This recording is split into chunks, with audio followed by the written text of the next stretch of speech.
I found a couple of interesting nuggets about Amazon shares, so Amazon.com, AMZN ticker symbol. I'd like to share it to you so you can maybe also make up your own mind about it.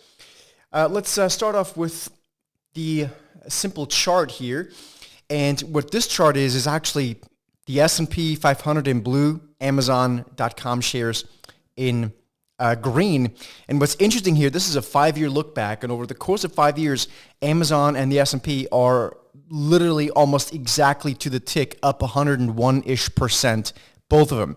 In other words, Amazon has not outperformed at all over 5 years. In fact, if you go in a little bit more, over a 3-year period, the S&P 500 is actually up about 20% more than Amazon.com. And so that gets me to the absolute chart, and this is where I think it gets quite interesting.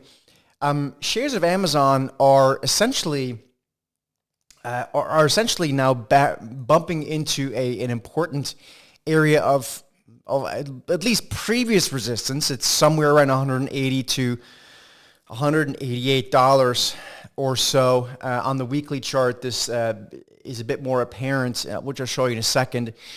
But I think ultimately Amazon does actually break above this area.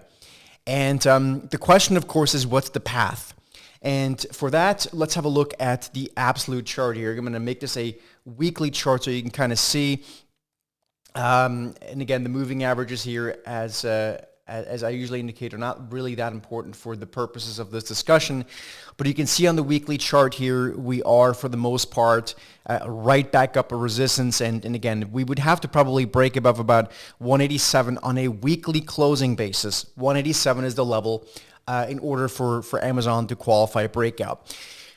Now, a lot of investors might look at this and say, okay, well, I'm going to buy a call or I'm going to buy the stock. The trouble with that view is that, just the fact is that it could take quite a bit of time for the stock to break out. Because yes, it might ultimately go higher, as this arrow here indicates, but it may actually also first consolidate a little bit and then go higher. And that's the path that's always uncertain about these kinds of things. I'm quite certain it's going to break out at some point. The question is it first going to back off and then go higher? So by just buying a call here or buying the stock, one is probably going to lose money at first, or could lose money at first, I should say, unless it really just goes straight higher. So the path here is important. And so the reason I'm bringing this up is because, I see a lot of people right now basically in call buying frenzy, upside calls, and for the most part, these people have been starting to lose money because things are no longer going straight up. So a combination here of maybe buying some stock, maybe doing put options credit spreads, which give us which allows us to generate income even if the stock doesn't go higher right away.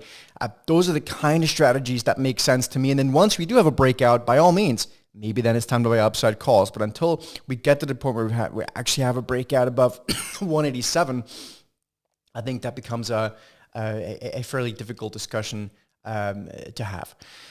Anyway, I hope it helps. These are some of my observations here at Amazon. Again, I do think the stock ultimately breaks higher. The question is, what's the timing? And for that, I think a bit of a different structure from a trading perspective, to me, makes sense. Hope it was helpful, folks, and we'll see you again in the next video.